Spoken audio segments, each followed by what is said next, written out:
Bab 14, Jejak Kaki, dan tetap di belakang Robert bertanya, sepatu ukuran apa yang mereka pakai? Selina menjawab, ukuran Lorde adalah 44, dan ukuran Jessica adalah 38. Robert menyipitkan matanya, mengambil sebuah gambar, dan mulai mempelajarinya sambil bergumam, ukuran 38. Baik Selina maupun Luke dapat melihat bahwa itu adalah gambar jejak kaki di ambang jendela. Selina bertanya, apakah ini jejak kaki yang ditemukan di ruang lantai pertama? Robert mengangguk sambil terus mempelajari gambar itu. Luke berkata, bolehkah saya melihatnya? Robert meliriknya sebelum memberikan foto itu padanya.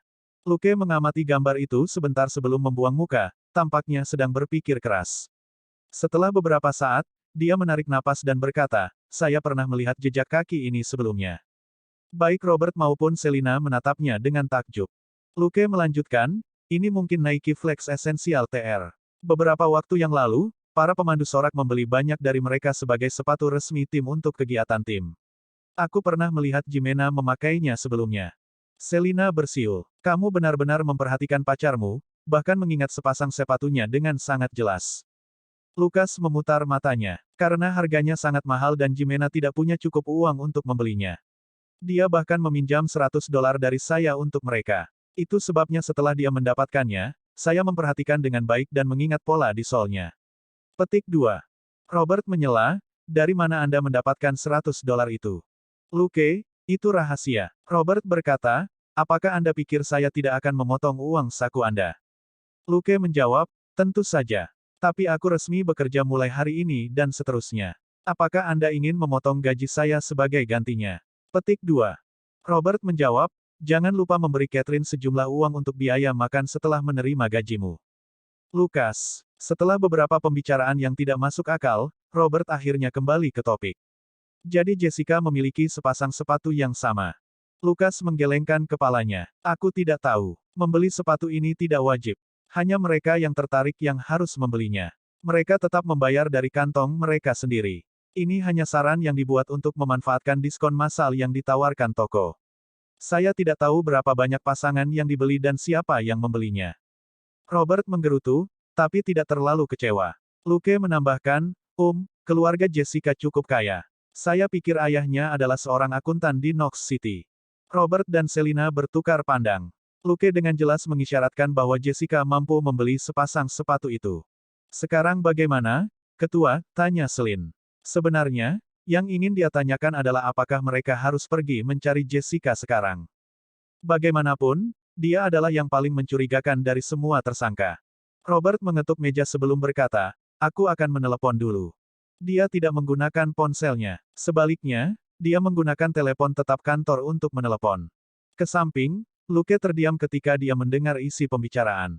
Dia mendekati Selina dan berbisik, apakah Robert selalu begitu kejam saat menyelidiki kasus? Selina terkikik dan meliriknya sebelum berkata, itu karena dia mempercayaimu. Luke segera memasang tampang pahit. Tapi aku hanya menebak-nebak. Saya sendiri tidak terlalu yakin. Saya hanya memberikan informasi itu sebagai jalan investigasi lainnya.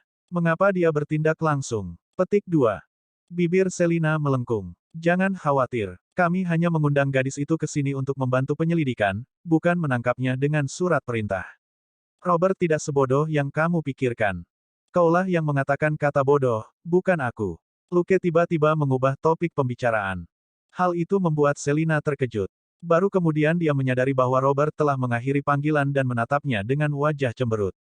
Selina menyadari bahwa Luke telah menipunya. Robert hanya memelototinya sebelum berkata, Selina, ikut aku ke Knox City. Kami akan membawa Jessica kembali untuk diinterogasi. Luke, tetap di sini dan periksa dokumen-dokumen ini. Lihat apakah Anda dapat menemukan hal lain yang berguna. Lukas mengangguk. Tentu. Kemudian, keduanya meninggalkan kantor sementara Luke berdiri di sana menatap map itu. Tiba-tiba, dia menyadari sesuatu. Tunggu, di mana mejaku? Bukankah seharusnya kamu memberitahuku itu sebelum pergi? Sayangnya, keduanya mungkin telah meninggalkan kota sekarang. Dia hanya bisa menggelengkan kepalanya tanpa daya ketika dia berjalan ke resepsionis dan berkata, Hei, Mary yang cantik, bisakah kamu memberitahu saya di mana meja saya? Dia sedang berbicara dengan seorang wanita Kaukasia yang berusia sekitar 40 tahun. Dia tidak mengenakan seragam polisi, hanya pakaian kasual. Mendengar kata-katanya, wanita yang duduk di depan komputer mengangkat kepalanya. Oh itu kamu. Setan kecil, kamu benar-benar memiliki mulut yang manis. Apakah Robert tidak mengatur meja untuk Anda? Masuk. Ada 2 meja di pojok kiri. Yang kosong adalah milikmu. Luke tersenyum dan berterima kasih padanya sebelum bertanya, jadi, meja siapa yang ada di sampingku? Mary menjawab, Selina, apakah kamu tidak tahu? Hank mengundurkan diri, dan dia pernah menjadi mitra Selina. Tentu saja meja mereka terletak bersebelahan. Meja kosong itu dulunya milik Hank. Lukas akhirnya mengerti. Saya mengerti. Maria meliriknya. Jangan bilang kamu tidak tahu bahwa Selina akan menjadi pasanganmu juga, kan? Lukas memukul kepalanya. Ya saya tahu itu. Aku hanya tidak berpikir seperti itu. Terima kasih atas pengingatmu, Mary. Maria tersenyum. Apakah Anda membutuhkan bantuan saya untuk membersihkan meja? Hank adalah orang bodoh yang pelupa jadi kemungkinan besar dia meninggalkan beberapa barang.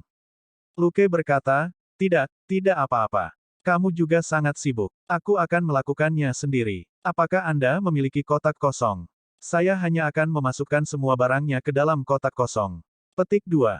Maria menjawab, ya. Kakinya menggali ke dalam ruang di bawah meja resepsionis sebelum memancing sebuah kotak kosong. Dia kemudian mengambil kotak itu dan menyerahkannya kepada Luke. Terima kasih atas bantuannya, Maria. Luke tersenyum, melambai, dan masuk ke kantor lagi. Ketika dia menemukan meja kosong, dia melihat bahwa Hank tidak meninggalkan terlalu banyak barang. Hanya ada beberapa benda kecil yang tidak digunakannya atau terlalu malas untuk dipindahkan. Luke meletakkan kotak itu di bawah meja. Dia merasa bahwa meja saat ini sudah cukup untuknya, jadi dia tidak terburu-buru untuk membersihkannya dan membuat lebih banyak ruang. Setelah dia selesai dengan kasus ini, dia mungkin akan punya banyak waktu untuk melakukan sesuatu seperti membersihkan mejanya. Jadi, dia membuka folder di atas meja dan mulai menelusuri dokumen halaman demi halaman. Dalam waktu kurang dari setengah jam, dia selesai membacanya. Tidak banyak informasi di folder itu. Itu hanya berisi ringkasan temuan awal, dan untuk informasi yang lebih detail lagi, mereka harus menunggu hasil forensik dari Knox City. Dia juga tidak membuat penemuan baru. Lagi pula, informasi yang dia berikan sebelumnya hanya tersedia karena keakrabannya dengan tersangka dan juga karena dia mengenali Jessica ketika dia menyelinap pergi. Dia bukan detektif ulung. Meskipun dia memiliki sistem detektif super yang sama sekali tidak responsif, dia masih orang biasa. Setelah memikirkan kasusnya sebentar, dia tiba-tiba merasa lapar. Jadi, dia pergi ke kantor Robert dan mengeluarkan kotak makan siang yang telah disiapkan Catherine dari lemari E. Bab 15, Memecahkan Kasus, dan naik level pertama. Sambil memanaskan makan siang dalam microwave di ruang tunggu, Luke juga membuat secangkir kopi untuk dirinya sendiri dari mesin kopi. Saat dia makan, dia terus memeriksa folder itu. Setelah menyelesaikan makan siangnya yang terlambat, dia melihat keluar dan memeriksa waktu, dan menemukan bahwa itu sudah pukul 4.30 sore. Robert tidak akan lupa makan siang karena pekerjaan, kan? Dengan Selina di sana, itu sangat tidak mungkin.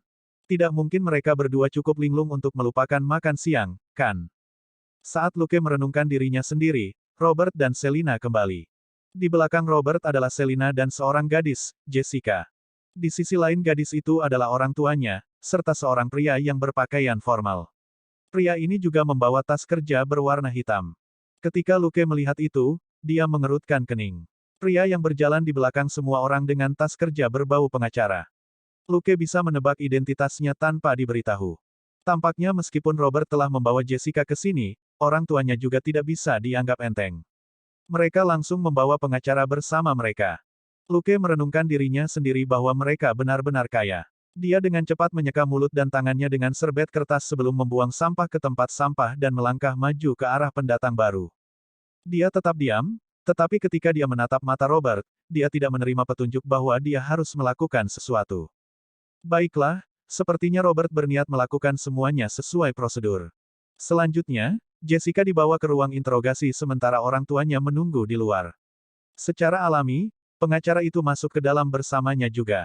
Di dalam ruangan, Selina mengajukan pertanyaan. Selina berbicara dengan lembut. Jessica, di mana kamu antara pukul 18 dan pukul 12 kemarin? Jessica menjawab, saya di rumah, bersama ayah dan ibu saya. Bingo. Lukas berpikir sendiri. Pengacara tidak mencegah Jessica menjawab. Lagi pula, itu adalah pertanyaan yang sangat biasa, yang bahkan tidak menyentuh privasi kliennya. Umumnya, jika tersangka menolak untuk mengatakan apa-apa, saat itulah mereka tahu bahwa mereka tidak punya harapan untuk melarikan diri. Semakin banyak mereka berbicara, semakin banyak yang mereka ungkapkan. Dalam situasi seperti itu, tersangka hanya akan menolak untuk berbicara agar tidak mengungkapkan lebih banyak petunjuk. Saat ini, Jessica masih belum ditahan. Dengan demikian, pengacara secara alami tidak akan menyuruhnya untuk menolak menjawab pertanyaan.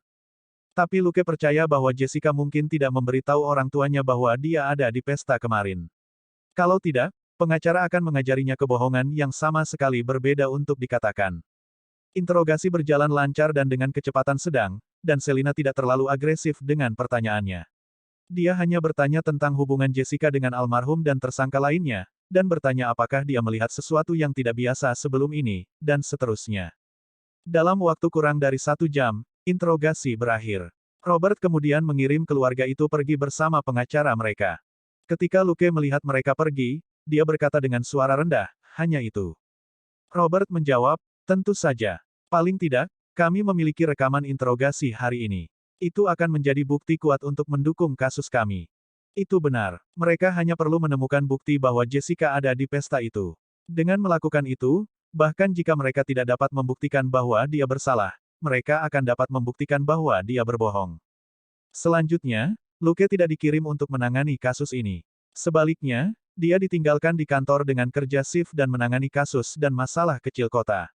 Luke sepertinya tidak keberatan. Setelah menyelesaikan kasus yang melibatkan perkelahian, ia memperoleh 3 pengalaman dan poin kredit. Setelah menyelesaikan kasus anjing yang hilang dan mengembalikan anjing itu ke tuannya, ia memperoleh 2 pengalaman dan poin kredit. Setelah membantu seorang nenek kembali ke rumah, ia memperoleh 2 pengalaman dan poin kredit. Setelah berurusan dengan keluhan kebisingan terhadap beberapa anak yang sedang memainkan musik rock, ia memperoleh 2 pengalaman dan poin kredit. Setelah mengeluarkan denda untuk mobil yang diparkir secara ilegal, ia memperoleh 2 pengalaman dan poin kredit. Luke bekerja dengan rajin saat dia menangani banyak masalah, seperti meminta pengiriman untuk insiden yang membutuhkannya, menyelesaikan beberapa masalah yang belum terselesaikan di tempat, menyeret barang keluar jika perlu, atau mengarahkan orang kembali ke departemen kepolisian sesuai kebutuhan. Setelah sekitar 5 hari, dia telah mengumpulkan 76 XP dan poin kredit. Tidak termasuk 10 poin dan 2 poin yang dia peroleh saat pertama kali dipekerjakan dan saat dia menyelamatkan kucing, dia telah mendapatkan 64 poin selama 5 hari terakhir. Dia menghasilkan lebih dari 10 poin per hari. Meskipun ini cukup lambat, Luke tidak terburu-buru. Dan kemudian, akhir pekan tiba. Dia bangun terlambat di akhir pekan, baru bangun dari tempat tidur setelah pukul 9 pagi. Sambil menguap, dia memasuki dapur dan mengecup kening Catherine yang sibuk. "Makanan enak apa yang kamu siapkan hari ini?"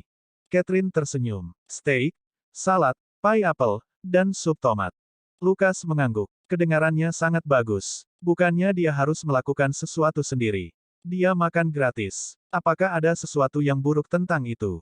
Catherine bertanya, "Coba tanyakan pada Robert apakah dia punya waktu luang. Mungkin kita bisa mengadakan barbecue malam ini."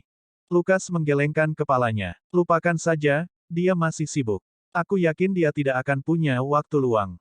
Setelah mengatakan itu, dia menggigit roti. Tepat pada saat itu, tiba-tiba ada reaksi dari sistem. Misi, kasus pembunuhan Michelle terpecahkan. Penyelesaian misi bernilai total 100 pengalaman dan 100 kredit.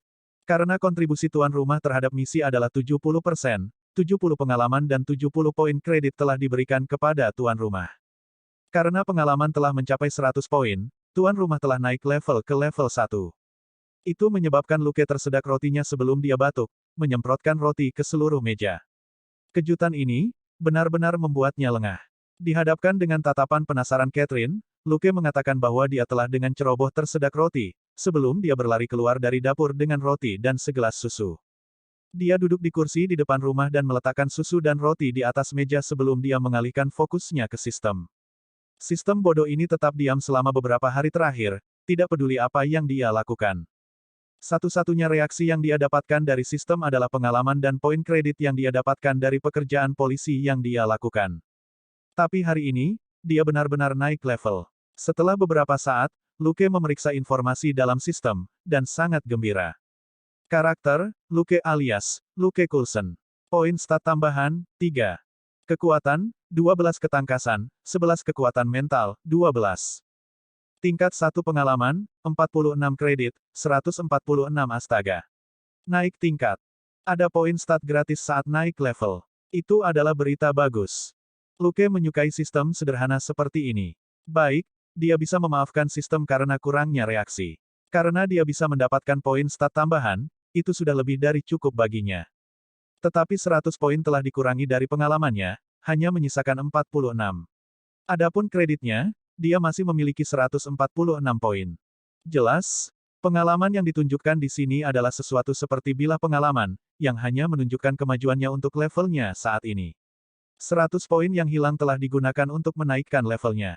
Dan manfaat naik level adalah poin stat gratis. Dia bahkan tidak membutuhkan sistem untuk menjelaskan poin stat. Dia tahu 3 poin dapat ditambahkan ke 3 statistik utama. Apa artinya itu? Orang biasa akan memiliki stat rata-rata 10 poin. Luke hanya perlu naik level 3 kali untuk mendapatkan 9 poin, dan jika dia menambahkan semuanya ke status yang sama, statusnya akan hampir 2 kali lipat dari orang biasa. Setelah mencapai level 10 atau sesuatu seperti itu, dia akan mirip dengan mini Superman. Tapi sekarang bukan waktunya untuk terlalu bersemangat tentang ini. Kasus pembunuhan Michelle telah terpecahkan, tetapi sebenarnya, Luke tidak berpartisipasi dalam keseluruhan kasus. Dan dari sini, dia dapat mengumpulkan informasi penting tentang cara kerja sistem. Bab 16, Kebenaran Kematian Michelle, dan alokasi stat pertama. Sistem detektif super tidak sama dengan atasan di Departemen Kepolisian. Itu memiliki caranya sendiri untuk menghitung kontribusi seseorang untuk sebuah kasus. Total poin yang dialokasikan dalam kasus Michelle adalah 100, sedangkan Luke berkontribusi 70% dalam menyelesaikannya. Ketika Luke memikirkannya, itu mungkin karena dia memainkan peran besar dalam mengidentifikasi dan menangkap tersangka. Misalnya, tanpa apa yang dia lihat di pesta, penyelidikan tidak akan terfokus pada Jessica begitu cepat. Jika kasusnya berlarut-larut sampai dia sudah berada di luar kota untuk studi lebih lanjut, tidak akan mudah untuk mencari dia untuk membantu penyelidikan. Apalagi, semakin lama kasusnya berlarut-larut, semakin besar kemungkinan barang bukti itu hilang. Pada saat yang sama, ingatan orang-orang yang terlibat dalam kasus ini akan mulai kabur, dan semua itu akan berdampak buruk pada penyelidikan. Karena itu, Luke telah diberikan kontribusi 70%, dan diberikan 70% dari total poin untuk kasus ini. Ini menyiratkan bahwa jika Luke adalah kepala polisi dan ingin mengumpulkan poin melalui bawahannya memecahkan kasus untuknya, itu tidak mungkin berhasil. Dia harus memberikan kontribusi nyata untuk memenuhi syarat untuk mendapatkan hadiah. Luke tidak terlalu kecewa dengan penemuan ini. Itu tidak terlalu buruk. Satu-satunya hal yang dia masih tidak mengerti adalah poin kredit. Apa sebenarnya yang bisa dia lakukan dengan poin kredit? Secara umum, poin kredit ada untuk tujuan dibelanjakan. Tetapi sistem tidak menunjukkan katalog apapun kepadanya, jadi poin kreditnya tidak tersentuh untuk saat ini. Mungkin fungsi itu hanya akan terbuka setelah naik level lebih lanjut. Dia membuka matanya dan mulai makan sarapan roti dan susu lagi. Setelah selesai makan, dia masuk ke dalam rumah. Setelah memikirkannya, dia menelepon nomor resmi Selina. Ini aku, Lukas. Bagaimana kasusnya? Petik 2. Tak lama kemudian, Luke menutup telepon dan mengangguk puas. Kasus itu memang telah terpecahkan. Kecerdasan yang dia berikan memang sangat membantu. Jessica adalah pembunuhnya. Keesokan harinya setelah Jessica diinterogasi, Robert memperoleh surat perintah penggeledahan. Mereka mengejutkan Jessica, dan dari rumahnya, mereka menemukan sepatu yang cocok dengan jejak kaki itu. Selain itu, mereka juga menemukan beberapa pakaian yang belum sempat dicuci oleh Jessica. Karena Luke telah menggambarkan apa yang Jessica kenakan malam itu dari ingatan, Robert memiliki target yang jelas ketika menggeledah rumahnya. Selanjutnya, Departemen Forensik Knox City bekerja lembur dan menemukan cairan tubuh George dan Michelle di pakaian Jessica. Itu, ditambah dengan jejak kaki, memperjelas apa yang telah dilakukan Jessica malam itu. Sebenarnya, Jessica telah memperhatikan Michelle. Ketika dia melihat mereka memasuki ruangan, dia menunggu sampai mereka mati mabuk setelah berhubungan sebelum dia menyelinap masuk melalui jendela. Kemudian, dia mencekik Michelle sampai mati dengan bantal sebelum pergi melalui jendela. Sementara dia mencekik Michelle, Jessica telah berjongkok di atasnya. Karena itu, beberapa cairan tubuh menodai pakaiannya. Cairan tubuh adalah bukti terpenting, yang memainkan peran lebih besar daripada jejak kaki. Lagi pula, Jessica bukan satu-satunya yang memakai sepatu itu, Tapi pesta adalah satu-satunya tempat di mana pakaiannya bisa ternoda oleh cairan tubuh George dan Michelle. Itu karena sebelum pesta, George dan Michelle hanya akan bertemu di rumah masing-masing, tempat yang tidak bisa dimasuki Jessica dengan mudah. Ketika Robert kembali dan memberitahu Luke kisah lengkap malam itu, Luke tidak bisa berkata-kata. Selama interogasi, Jessica dengan cepat kehilangan akal sehatnya dan mengabaikan pengacara yang memintanya untuk diam. Dia mulai mengutuk Michelle, dan ketika dia melakukannya, dia mengakui segalanya tentang bagaimana dia telah membunuhnya. Itu benar-benar kejahatan. Michelle menjalin hubungan dengan banyak pria, Lorde Quarterback menjadi salah satunya. Quarterback tampan adalah cinta sejati Jessica, tapi dia telah menolaknya berkali-kali. Jessica yakin bahwa Michelle yang telah merayu Lorde, menyebabkan dia menolaknya. Sekarang Lorde telah lulus dan Jessica masih di tahun keduanya, keduanya pasti tidak lagi memiliki kesempatan untuk bersama. Ketika Jessica secara tidak sengaja mengetahui tentang pesta itu, dia diam-diam mengemudi, dan ketika semua orang sedang berpesta, dia mengawasi Michelle. Berdasarkan apa yang Jessica katakan, dia tidak berencana untuk membunuh Michelle, dan hanya bermaksud untuk memukulinya. Adapun bagaimana itu berubah menjadi pembunuhan, Jessica mengatakan bahwa setelah dia melihat apa yang telah dilakukan Michelle dengan George, dia ingat bagaimana Michelle masih menolak untuk mundur dari Lorde. Dalam kemarahan, dia mengambil bantal acak saat dia berpikir untuk menakut-nakuti Michelle dengan bantal itu. Sayangnya, Michelle sudah mati mabuk dan bahkan tidak bisa melawan, dan dengan demikian langsung dibunuh dengan bantal. Jessica bahkan tidak menyadari Michelle sudah mati. Dia mengira Michelle pingsan, dan dia bahkan merasa balas dendamnya gagal. Tetapi ketika dia akan pergi, dia melihat George keluar dan menempatkan Michelle di kolam kecil. Dia telah menyaksikan dengan dingin, masih tidak menyadari kondisi Michelle. Akhirnya, ketika seseorang menyadari bahwa Michelle tidak lagi bernapas, Jessica mendapat firasat buruk dan menyelinap pergi. Saat itulah Luke melihatnya dari atas. Sesampainya di rumah, Jessica merasa gelisah namun tidak yakin dengan apa yang sedang terjadi. Karena dia juga merasa bersalah, dia tidak berani menelepon siapapun untuk menanyakannya. Dia bahkan tidak memberitahu orang tuanya apapun. Akibatnya, ketika Robert membawanya ke kantor polisi keesokan harinya, dia sangat ketakutan. Dan sebelum orang tuanya bahkan bisa melakukan apapun, Robert tiba dengan surat perintah penggeledahan lusa. Adapun apa yang terjadi setelah itu tidak lagi ada hubungannya dengan departemen kepolisian mereka. Itu tidak lagi ada hubungannya dengan Robert juga. Mereka sudah melakukan pekerjaan mereka. Yang tersisa adalah jaksa menuntut Jessica dengan tuntutan pidana, sementara keluarganya akan mengajukan pembelaan untuknya. Dalam waktu kurang dari seminggu, Departemen Kepolisian memecahkan kasus ini, cukup menunjukkan kemampuan mereka. Lebih penting lagi, Michelle adalah anak-anak kota sementara Jessica adalah anak dari Knox City. Karena itu, warga kota merasa puas dengan hasil investigasi tersebut. Luke bahkan lebih puas. Karena ini adalah akhir pekan, dia menggunakan peralatan latihan sederhana yang dimiliki Robert di halaman belakang untuk menguji kekuatan barunya setelah mengalokasikan poin statnya. Dia telah memainkan beberapa video game sebelumnya, di mana dia ingin menjadi karakter kekuatan murni. Jadi, dia pertama-tama mengalokasikan poinnya untuk kekuatan. Bagaimanapun, kekuatan adalah stat yang pasti akan berguna. Mengapa Hulk begitu kuat? Karena dia cukup kuat untuk menghancurkan kapal perang dengan satu pukulan. Tentu saja, Luke tidak pernah bermimpi menjadi sekuat itu. Tetapi tidak pernah buruk untuk memiliki lebih banyak kekuatan. Dia menambahkan semua 3 poin untuk kekuatan dengan total 15 poin. Dia mencoba melakukan bench press, deadlift, dan squat, dan menemukan bahwa kekuatannya memang sedikit meningkat. Dia sekarang bisa bangku sekitar 280 pon, mengangkat sekitar 400 pon, dan jongkok di bawah berat sekitar 400 pon juga. Dan alasan mengapa hasilnya berhenti di 400 pon adalah karena hanya itu berat yang dimiliki Robert. Luke hanya tahu bahwa dia masih memiliki kekuatan yang tersisa, terutama selama squat. Tapi dia tidak berniat melakukan tes di luar, dan dia juga tidak berniat membiarkan siapapun melihat perubahannya. Bab 17, saya menjadi lebih kuat dan lebih tampan, dan rambut rontok. Untungnya, dia naik level pada hari libur. 1 hari penuh setelah alokasi statnya, seluruh tubuhnya merasa tidak nyaman. Itu tidak menyakitkan atau gatal, itu lebih seperti seluruh tubuhnya terasa sakit, seolah-olah semua kelompok ototnya bekerja tanpa henti. Luke juga belajar bahwa mengalokasikan poin stat tidak terlalu menyenangkan di kehidupan nyata. Tetapi demi meningkatkan kekuatannya, sedikit penderitaan itu sepadan. Untuk orang biasa, Mereka harus berolahraga lama di gym dan juga bertahan dengan diet mereka sebelum mereka bisa membentuk tubuh yang terpahat dengan jelas. Relatif, ketidaknyamanan kecil ini benar-benar bukan apa-apa. Sebelum mengalokasikan poin stat, tubuh Luke masih agak biasa, dengan persentase lemak tubuh sekitar 18%. Tapi setelah alokasi stat, sudah ada jejak samar otot di perutnya, menandakan bahwa persentase lemak tubuhnya telah turun. Selain itu, tidak lama setelah menyelesaikan alokasi statnya, dia diserang oleh rasa lapar yang hebat. Dia hanya merasa lebih baik setelah bergegas ke dapur dan melahap banyak susu dan roti. Dan kurang dari 3 jam kemudian, dia lapar lagi dan terpaksa berburu makanan sekali lagi. Hanya ketika ketidaknyamanan dari transformasi tubuhnya menghilang, dia berhenti merasa lapar.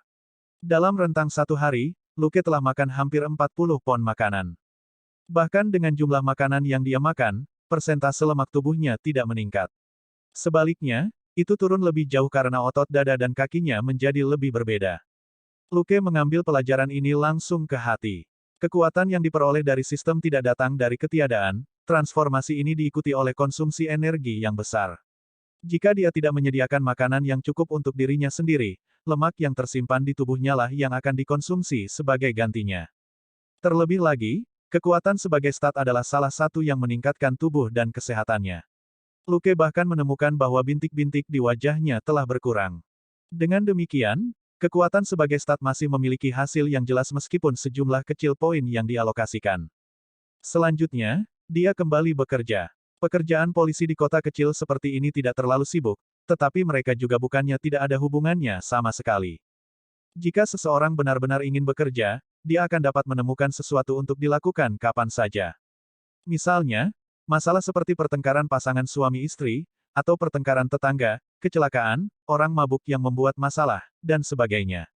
Dengan semuanya ditambahkan bersama-sama, masih ada sekitar 30 hingga 50 tugas untuk ditangani oleh seluruh kepolisian setiap hari. Satuan patroli, yang terdiri dari 2 petugas per unit, pada umumnya mampu menangani 5 hingga 10 kasus seperti itu. Luke mengendarai mobil Selina setiap hari, dan kadang-kadang, Selina mencuri beberapa kopernya, menyebabkan dia kehilangan beberapa pengalaman dan poin kredit. Namun, sebagian besar waktu, dia akan mengambil inisiatif untuk bekerja dan memecahkan kasus. Penjelasan Luke atas tindakannya adalah bahwa dia ingin segera membiasakan diri dengan pekerjaan polisi. Dengan demikian, Selina mengambil peran sebagai pemandu dan instruktur yang baik. Selina secara pribadi sangat puas dengan pengaturan ini. Baginya, kasus-kasus kecil ini membosankan, dan beberapa pasangan bahkan bisa bertengkar 5 hari seminggu. Hampir seolah-olah bertengkar adalah pekerjaan mereka sehari-hari. Adapun kasus-kasus lain seperti kebocoran air, kebocoran gas, binatang buas, dan sebagainya, itu juga kasus yang membosankan. Karena Luke ingin melakukan lebih banyak pekerjaan, Selina tidak akan pernah menolak. Luke juga menyambut baik semua pekerjaan itu. Meskipun berurusan dengan semua itu membosankan, dia hanya membutuhkan waktu sekitar 10 hingga 20 menit untuk menanganinya masing-masing, dan dia bisa mendapatkan antara 2 hingga 5 poin setelah itu. Dengan itu, dia dapat mengumpulkan antara 10 hingga 20 poin per hari, dan setelah 4 minggu bekerja, dia naik level lagi. Pemberitahuan sistem, poin pengalaman telah mencapai 300. Tuan rumah sekarang level 2. Poin stat tambahan, 3 kali ini, Luke tidak langsung mengalokasikan poin. Sebaliknya, dia menunggu sampai akhir pekan, dan membeli banyak makanan berkalori tinggi, tinggi protein, dan tinggi lemak dengan gajinya sebelum mengalokasikan poinnya. Sekali lagi, dia meningkatkan kekuatannya. Tidak ada yang lebih baik dari tubuh yang lebih kuat. Selanjutnya, ia menuai keuntungan eksternal dan internal dengan meningkatkan stat kekuatan. Setelah menambahkan 3 poin kekuatan, dia sekarang memiliki 18 poin kekuatan, yang hampir 2 kali lipat dari orang biasa. Pada level berikutnya, dia bisa menambahkan 3 poin lagi untuk mencapai kekuatan 21, yang secara resmi akan menjadi lebih dari 2 kali lipat kekuatan orang biasa. Seberapa kuat dia saat itu? Luke melamun sambil menjejali dirinya dengan makanan di dalam kamarnya. Setelah itu, dia menggunakan peralatan latihan Robert untuk melakukan tes singkat lagi. Kali ini, dia mampu mengangkat sekitar 330 pon. Dia tidak bisa menguji seberapa banyak dia bisa mengangkat dan jongkok karena tidak ada beban tambahan, tetapi karena dia berolahraga setiap hari, dia bisa merasakan bahwa berat 440 pon mulai terasa sepele baginya. Jelas, kekuatannya telah meningkat pesat. Seperti biasa, Luke mempertahankan profil rendah. Dia berencana untuk tetap melakukannya setidaknya selama setengah tahun.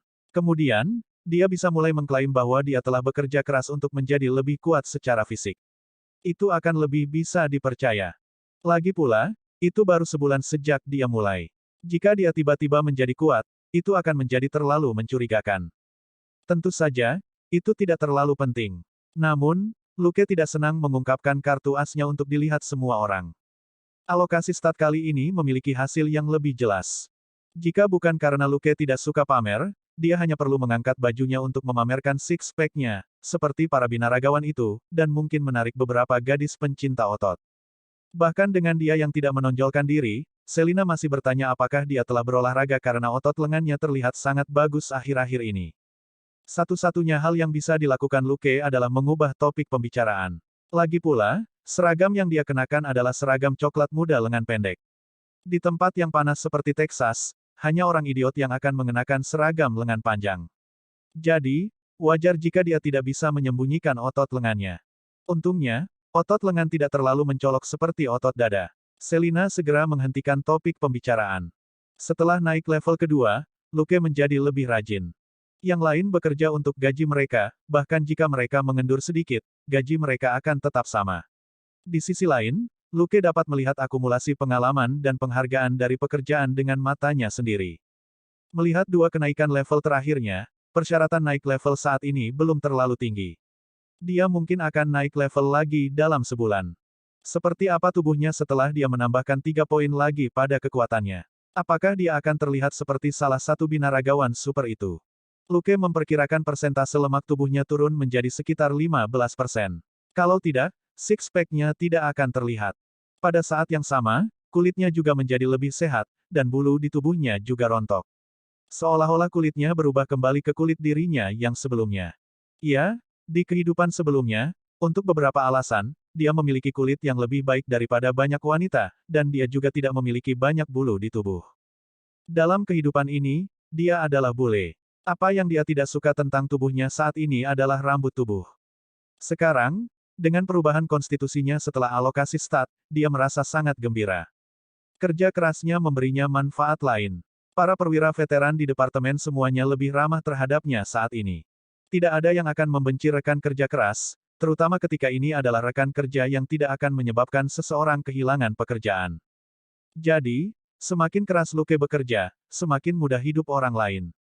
Luke memperlakukan pekerjaannya seperti video game, dan tugasnya seperti dia bertani monster game. Karena itu, beban kerja rekan-rekannya yang lain menjadi jauh lebih ringan. Bab 18, Mempercepat, Rumput Laut, dan Pengejaran. Sebelumnya, Robert pernah memanfaatkan posisinya sebagai Kapolri untuk membantu Luke langsung menjadi anggota resmi kepolisian. Masih ada beberapa masalah yang tersisa di sana, menunggu untuk meletus. Tapi sekarang, Luke mengandalkan keseriusan dan kerja kerasnya untuk membuat anggota pasukan yang ada mengakui dan menerima rekan baru ini, dan mereka tidak lagi hanya menoleransi dia karena menghormati Robert. Adapun Robert, dia bahkan lebih bahagia daripada yang lain untuk melihat ini. Dia telah berkali-kali membual bahwa dia benar mempekerjakan Luke, Luke hanya dilahirkan untuk berada di kepolisian. Luke hanya mencibir ketika mendengar itu. Chief, jika itu hanya pujian kosong, lupakan saja. Apakah Anda akan menaikkan gaji saya? Petik 2. Robert segera mengusirnya ketika mendengar itu. Lelucon macam apa itu? Luke baru bekerja selama sebulan. Satu-satunya alasan Robert tidak dilaporkan menyalahgunakan wewenangnya adalah karena gengsinya di kota. Jika dia berani menaikkan gaji Luke, seseorang pasti akan melaporkannya karena menyalahgunakan wewenang. Dan begitu saja, waktu berlalu dengan damai dan bulan kedua Luke di kepolisian tiba. Hari ini, dia keluar berpatroli dengan Selina seperti biasa. Setelah beberapa saat, Selina menghentikan mobil di depan supermarket dan masuk ke dalam untuk membeli sekaleng Coke dan sekaleng Dr. Pepper. Orang-orang Texas mencintai Dr. Pepper, dan Luke hanya bisa menghibur dirinya sendiri bahwa dia tidak bisa terbiasa dengan rasa itu karena jiwa Cinanya. Sebenarnya, dia tidak menyukai Coke juga. Dia telah minum terlalu banyak di kehidupan masa lalunya. Tapi Selina bersikeras bahwa mereka menjadi gemuk bersama, dan dia tidak akan mengizinkan Luke minum air putih ketika dia minum minuman penggemukan yang diisi dengan gula. Dia masuk ke mobil dan melemparkan Coke ke Luke sebelum membuka Dr. Pepper-nya sendiri. Dia mengambil seteguk besar minuman sebelum bersendawa puas. Ketika dia melihat Luke mengotak-atik kalengkok, dia langsung tidak senang. Apa yang sedang kamu lakukan? Apakah Anda mencoba menunggu sampai kita selesai bekerja sebelum meninggalkannya di mobil saya? Petik 2. Luke hanya bisa tanpa daya membuka kalengkok ketika dia mendengar itu. Dia berencana untuk mengambil beberapa teguk hanya untuk membuatnya bahagia.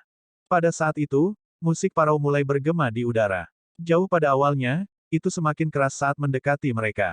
Seiring dengan musik, ada suara dua orang yang tertawa terbahak-bahak. Setelah beberapa saat, sebuah mobil melaju melewati jalan raya. Supermarket tempat Selina berhenti terletak di persimpangan. Untuk menghindari sinar matahari, dia bahkan parkir di gang kecil di samping supermarket. Dengan demikian, mobil-mobil di jalan utama tidak bisa melihat mobil polisi. Selina mengerutkan kening. Hehe, itu mungkin di atas batas kecepatan, kan? Lukas langsung mengangguk. Sangat, ini sekitar 90 mil per jam. Dia juga memanfaatkan kesempatan untuk memindahkan kalengkok ke samping. Tempat ini berada di dekat pintu keluar utara kota. Meski begitu, itu masih di dalam kota, di mana batas kecepatan hanya 40 mil per jam. 90 mil per jam pasti di atas batas kecepatan. Selina segera pindah gigi dan menginjak pedal saat mobil melaju. Kalau begitu, mari kita beri mereka denda besar. Kota baru-baru ini mengeluh bahwa kami dibayar terlalu banyak. Mari kita coba menghasilkan uang untuk kota. Lukas mengangguk sambil tersenyum. Dia juga pernah mendengar tentang itu. Jika kota memutuskan untuk menindaklanjuti pengaduan, itu akan menjadi pengurangan gaji atau tenaga kerja. Salah satu dari itu akan mempengaruhi Luke, karena dia adalah anggota terbaru di kepolisian. Saat Selina menginjak pedal, sirene polisi mobil mulai meraung juga. Luke tidak repot-repot menggunakan pengeras suara untuk memperingatkan mobil yang melaju kencang karena jaraknya sudah cukup jauh dari mereka. Tetapi beberapa saat kemudian, Luke merasa ada yang tidak beres. Di Amerika Serikat, saat mobil polisi menyalakan sirene, mobil di depan biasanya akan melambat dan melihat apakah polisi datang untuk mereka. Mereka yang tidak memperlambat juga tidak berpikir jernih atau menyembunyikan motif tersembunyi. Jejak kegembiraan melintas di mata Selina saat dia berkata, "Bagus. Kali ini, kami dapat mengeluarkan denda setidaknya $500. Petik 2. Luke menjawab, "Tentu, apapun untuk membuatmu bahagia." Setelah dikejar selama 10 menit, mobil itu masih melaju kencang, dengan mobil polisi beberapa puluh meter di belakangnya. Mobil yang mereka kejar adalah sedan Ford, mobil lumayan yang lebih ringan dari F-150 milik Selina dan juga memiliki akselerasi yang lebih baik. Jika bukan karena pengemudi sedan itu sesekali berbelok ke kiri dan ke kanan untuk beberapa alasan yang tidak diketahui, Selina bahkan tidak akan bisa mengejar mereka. Anehnya, asap sesekali terlihat membuntuti dari jendela sedan. Rokok, tidak terlalu. Luke percaya bahwa kemungkinan besar mereka merokok ganja sebagai gantinya. Itu akan menjelaskan mengapa pengemudinya sangat meliuk-liuk. Itu juga akan menjelaskan mengapa mereka tidak berhenti bahkan setelah mendengar sirene polisi. Tepat ketika Selina mengatupkan giginya dan Luke menganggap bahwa mereka mungkin telah membuang-buang bensin untuk apa-apa hari ini ketika mereka melihat tanda jalan ke Knox City tidak jauh di depan, sedan itu berbelok lagi. Kali ini, sedan tidak seberuntung itu. Ia membelok dari jalan dengan kecepatan tinggi, menabrak barikade beton, dan berputar beberapa kali sebelum berhenti. Dengan gembira, Selina memutar setir dan menghentikan mobil polisi 7 atau 8 meter dari sedan itu. Selina yang heroik kemudian membuka pintu dan melompat keluar dari mobil, tangan kanannya sudah memegang pistolnya. Adapun Luke, dia menggunakan pengeras suara dan mulai melakukan gerakan. "Orang-orang di Ford, ini PD Shackelford. Silakan keluar dari mobil Anda untuk pemeriksaan polisi." Dia mengulangi dirinya sendiri beberapa kali, tetapi tidak ada reaksi apapun. Berlindung di balik pintu mobil, Selina berkata, "Beri mereka satu peringatan terakhir. Jika masih belum ada reaksi, kami akan bergegas masuk." Petik 2. Luke mengangguk dan mengeluarkan peringatan terakhir. Mereka tetap tidak mendapat tanggapan. Dia meletakkan pengeras suara, membuka pintu, dan turun dari mobil juga. Pada saat yang sama, dia melepaskan sarung pistolnya. Sayangnya, dia tidak pandai menembak. Pada jarak ini, Selina adalah tembakan yang jauh lebih baik daripada dia. Jadi, tangannya di pistolnya hanya untuk pertunjukan. Tangannya yang lain masih memegang kalengkok yang dibelikan Selina untuknya. Dia lebih tinggi dari Selina, dan bergerak lebih cepat darinya juga. Dengan beberapa langkah, dia sudah sampai di kursi penumpang. Jendela di sisi penumpang terbuka. Luke bisa mencium bau yang familiar namun asing di udara ketika dia mendekat. Itu familiar karena baunya cukup aneh, dan pada saat yang sama, itu asing karena Luke belum pernah merokok sebelumnya. Memang, mereka merokok ganja. Dua orang di dalam mobil mungkin tidak begitu pintar. Mengingat seberapa tinggi mereka, mereka cukup beruntung untuk tidak mengalami kecelakaan saat mengemudi. Jelas, keberuntungan tidak berpihak pada mereka hari ini. Bahkan, mereka dikutuk. Mereka bahkan bisa menabrak barikade beton acak di antah berantah. Mereka benar-benar tidak beruntung. Faktanya, mereka sangat tidak beruntung, karena mereka baru saja menabrak barikade ketika sebuah mobil polisi mengejar mereka. Saat Luke merenung pada dirinya sendiri, dia akhirnya berjarak 1 meter dari kursi penumpang. Dari sana, dia bisa melihat penumpang dengan jelas. Sekarang dia menyadari bahwa dua orang di dalam mobil itu bergerak, tetapi mereka masih linglung karena kecelakaan itu. Dengan demikian, mereka bergerak perlahan, tetapi dengan hingar-bingar. Namun, penglihatan Luke yang ditingkatkan sangat tajam, dan dia dapat segera menyadari bahwa gerakan mereka tidak normal. Di Amerika Serikat, merupakan hal yang wajar untuk meletakkan tangan di tempat yang dapat dilihat polisi setelah peringatan polisi. Misalnya, membiarkan tangan mereka bertumpu pada setir atau mengangkatnya.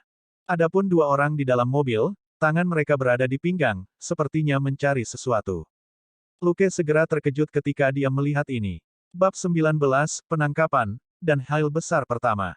Di sisi lain mobil, Selina sudah 2 meter dari kursi pengemudi dengan tangan kanannya di pistolnya. Dia berteriak, tangan di mana kita bisa melihatnya. Tidak ada gerakan yang tidak perlu. Luke menyipitkan matanya saat dia bisa melihat pria di kursi pengemudi menggerakkan tangan kanannya. Sebuah benda logam hitam muncul di depan mata Luke. Senjata. Pria di kursi penumpang juga mulai mengangkat tangan kanannya. Pada saat itu, Luke berteriak, mereka punya senjata. Secara refleks, dia melemparkan kaleng kok yang belum dibuka di tangan kirinya melalui jendela mobil. Dia saat ini memiliki 18 poin kekuatan. Meskipun lemparannya terlalu mendadak, dia cukup dekat dengan mobil. Sekaleng kok memiliki berat tertentu, dan dalam arti tertentu, hampir mirip dengan batu bata. Kaleng merah itu terbang dalam garis lurus, dan dengan bunyi gedebuk keras, itu menabrak wajah penumpang. Tabrakan keras menyebabkan penglihatan pria itu menjadi gelap saat dia pingsan. Benturannya sangat keras sehingga kaleng kok bahkan tertekuk.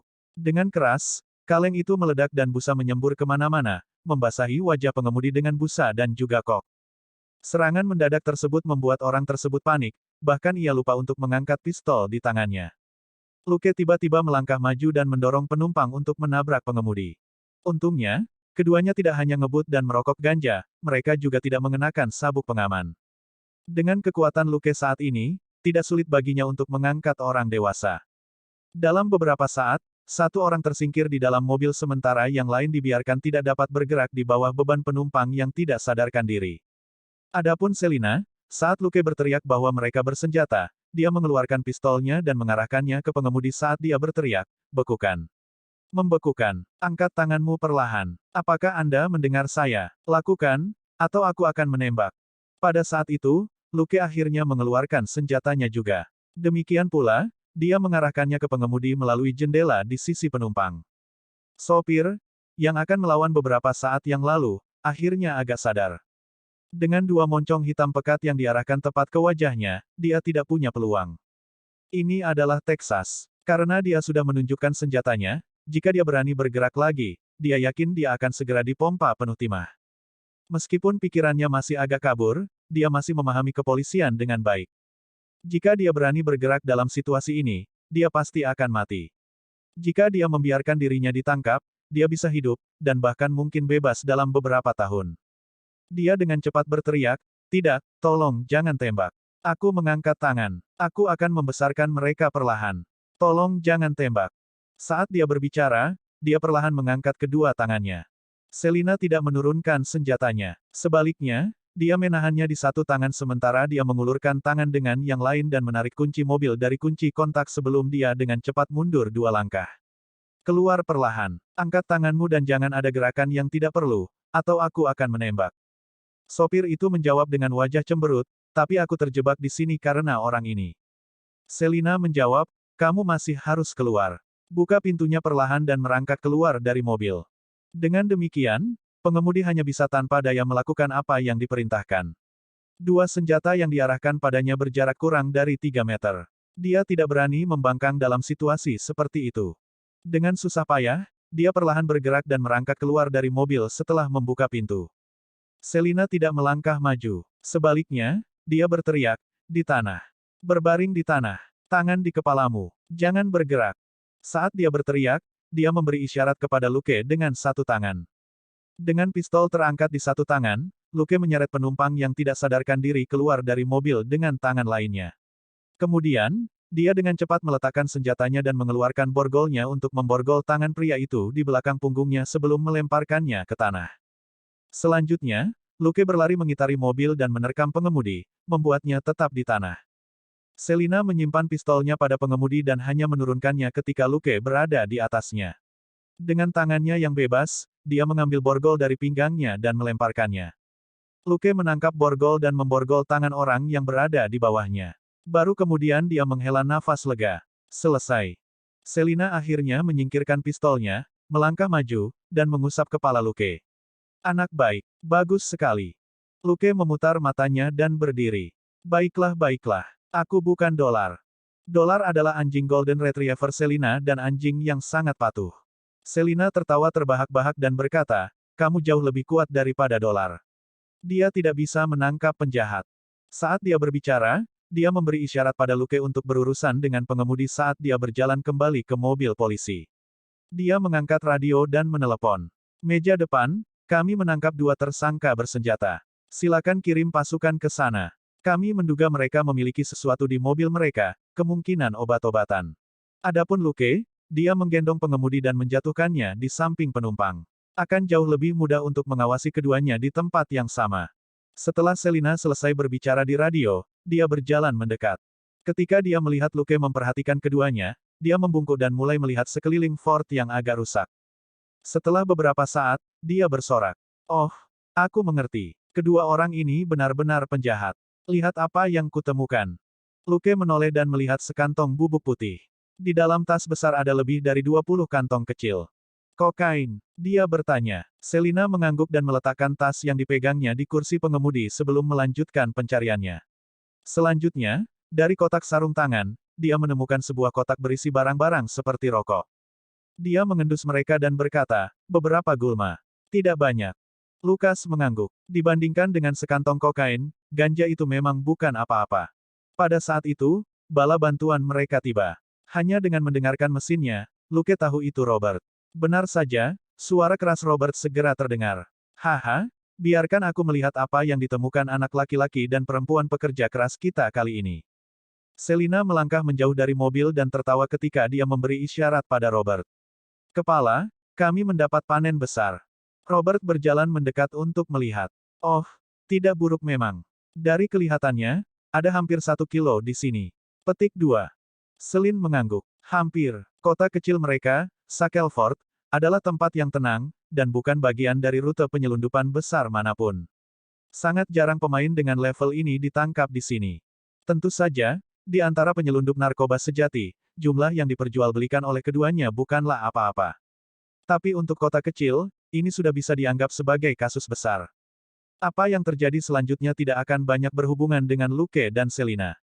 Robert akan menjadi orang yang menangani barang-barang yang mereka sita, sementara orang lain akan bertanggung jawab atas interogasi. Adapun Luke dan Selina, mereka mendapat porsi kredit terbesar untuk penangkapan ini. Keduanya tidak langsung kembali ke kantor polisi. Sebaliknya, mereka masuk ke mobil dan melanjutkan patroli mereka. Bab 20, mengalihkan fokus kerja keras, dan saling berlatih. Selina jelas bersemangat saat dia berbicara lebih dari biasanya. Adapun Luke, dia hanya bermain-main dan memberikan beberapa tanggapan tanpa komitmen. Fokus sebenarnya adalah pada informasi yang baru saja dia dapatkan dari sistem beberapa waktu lalu. Misi, menangkap pengedar narkoba, menyita kokain, selesai. Penyelesaian misi bernilai total 200 pengalaman dan 200 kredit. Karena kontribusi tuan rumah terhadap misi adalah 80%, 160 pengalaman dan 160 poin kredit telah diberikan kepada tuan rumah. Karena pengalaman telah mencapai 500 poin, tuan rumah telah naik level ke level 3. Poin stat tambahan, 3 sebelum ini, poin pengalaman Luke adalah 473, yang tidak jauh dari 500 yang dibutuhkan untuk naik level. Dengan penangkapan yang tiba-tiba, ia memperoleh sejumlah besar poin pengalaman yang membantunya naik level. Dia bahkan memiliki sisa lebih dari 100 poin setelah naik level. Luke tentu saja sangat senang akan hal itu. Namun saat penangkapan tadi, dia juga menemukan ada beberapa masalah dengan jalan pikirannya.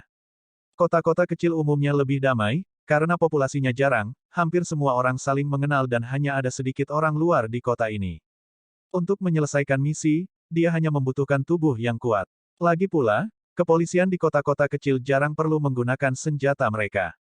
Sebagian besar waktu, mereka mengandalkan kekuatan fisik mereka untuk menyelesaikan setiap konflik yang mereka hadapi. Dalam 2 bulan terakhir, Luke tidak pernah mengeluarkan pistolnya dari sarungnya. Itu adalah bukti nyata bahwa polisi di sini jarang mendapat kesempatan untuk menggunakan senjata mereka. Jadi, Luke telah fokus pada alokasi poin untuk kekuatan. Hanya ketika dia menangkap 2 pengedar narkoba sebelumnya dia menyadari bahwa, sebagai seorang perwira polisi di Amerika Serikat, suatu hari akan datang ketika dia akan menghadapi seseorang yang bersenjatakan pistol. Bahkan jika dia memiliki 20 atau 30 poin kekuatan, dia tidak akan bisa menghentikan peluru. Saat dia menghadapi seseorang dengan pistol, terlepas dari seberapa kuat dia, kapan dia bisa berkelahi dengan musuh. Dia hanya akan mati lebih cepat jika dia mencoba itu. Sebenarnya, selama hari-hari awalnya sebagai petugas polisi, dia seharusnya lebih fokus belajar bagaimana menggunakan senjatanya dengan benar. Dalam menggunakan senjata, kekuatan bukanlah faktor terpenting. Sebaliknya, itu adalah ketangkasan. Dengan ketangkasan 2 kali lipat dari rata-rata orang, Luke akan bisa mengayunkan senjatanya dan memasukkannya kembali ke dalam sarungnya sebelum musuhnya bahkan bisa mengangkat senjatanya. Dan untuk seorang petugas polisi dalam situasi darurat, kecepatan reaksi lebih penting daripada kekuatan murni. Bahkan selama perkelahian, ketangkasan tinggi akan menjadi keuntungan besar. Sepertinya kebiasaannya yang hanya berfokus pada kekuatan dalam video game tidak bisa diterapkan di sini. Ini adalah kehidupan nyata, bukan permainan. Luke merenung, dan memutuskan bahwa kali ini, dia harus mengalokasikan semua poin stat untuk ketangkasan. Sehari kemudian, itu adalah hari libur Luke lagi. Dia menyiapkan banyak makanan seperti biasa, dan bahkan membeli beberapa tablet vitamin dan suplemen kalsium. Setelah sarapan yang mewah, dia kembali ke kamarnya untuk mengalokasikan poin statnya. Yang terjadi selanjutnya adalah 1 hari berlalu dalam penderitaan. Berbeda dari saat dia mengalokasikan poin stat ke kekuatan, setelah menambahkan 3 poin ke ketangkasan, seluruh tubuhnya terasa geli dan sel-selnya mulai berkedut. Sensasi ini tidak terbatas hanya pada satu bagian tubuhnya. Sebaliknya, dia merasakan sensasi yang sama luar dalam, di sekujur tubuhnya. Konsumsi energinya juga jauh lebih sedikit, sekitar setengah dari yang dia butuhkan saat mengalokasikan poin stat ke kekuatan. Luke hanya bisa tersenyum pahit pada kesadaran itu. Jika seperti ini, dia mungkin akan terluka secara mental setelah mengalokasikan poin untuk ketangkasan beberapa kali lagi. Dan kemudian dia ingat bahwa ada stat kekuatan mental yang belum dia tingkatkan. Itu kemungkinan besar sesuatu yang berhubungan dengan otaknya. Apa yang akan terjadi kemudian? Sayangnya, dia tidak tahu harus berbuat apa untuk saat ini. Dia hanya akan memikirkannya selama level berikutnya. Meskipun penangkapan para pengedar narkoba adalah kasus besar, bagi kepolisian, hal itu hanya membawa manfaat yang terbatas.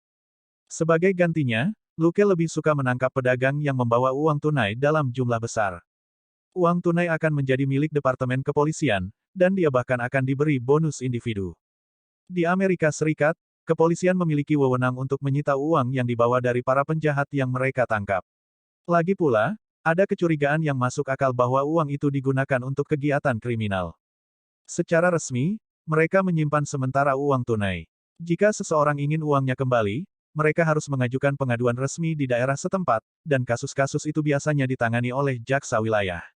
Sebagian besar waktu, jaksa wilayah akan memiliki hubungan dekat dengan kepolisian setempat, dan sangat kecil kemungkinannya uang yang disita akan dikembalikan.